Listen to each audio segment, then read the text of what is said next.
One composer with one of the most prolific outputs for his significant other is the British composer, Benjamin Britten, who wrote several operas and many songs for his lover and longtime life partner, Peter Pears, the tenor. We're going to look at a song cycle that Britten wrote for Pears called the Nocturne, which, like another song cycle, his Serenade for tenor, horn and strings, concerns sleep and nighttime, perhaps even as a metaphor for death. And we're going to look at the very last movement, the 8th movement of his Nocturne. Now, the Nocturne as a whole all concerns different aspects of sleep and desire and death. And it's written, in Britten's own words, for tenor, strings and obbligato instruments.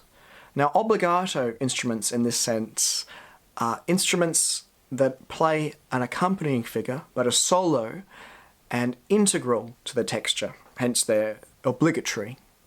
And so, in each of the movements, Britten writes on some very famous poetry. For these obbligato instruments, Britten writes for the horn, for the bassoon, for the harp, for the timpani, for the flute, for the clarinet, for the cor anglais even, the big oboe.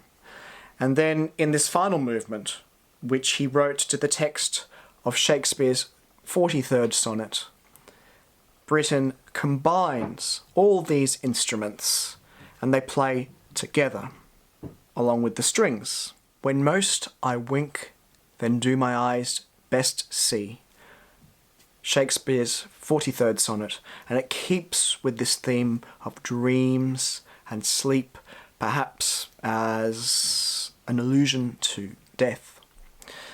And while these obbligato instruments, in their individual movements, all played solo roles, it's suddenly subverted, and instead, these obbligato instruments act as a block, as an accompanying static block, while the strings, which were always the accompaniment in the other movements, are more filigreed and play a more active role in reflecting the text that Peter Pears, or whoever the tenor is singing.